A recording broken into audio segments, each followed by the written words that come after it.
اعتراض کریں کہ کیسے معلوم ہوتا ہے کہ فرقہ ناجیہ اہل سنت و جماعت ہے اور یہی سیدھی راہ اور خدا تعالیٰ تک پہنچانے والی راہ ہے، اور دوسرے سارے راستے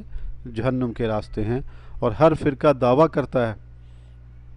کہ وہ راہ راست پر ہے اور اس کا مذہب حق ہے، تو اس کا جواب یہ ہے کہ یہ ایسی بات نہیں ہے جو صرف دعوے سے ثابت ہو جائے، اس کے لیے ٹھوس دلیل چاہیے۔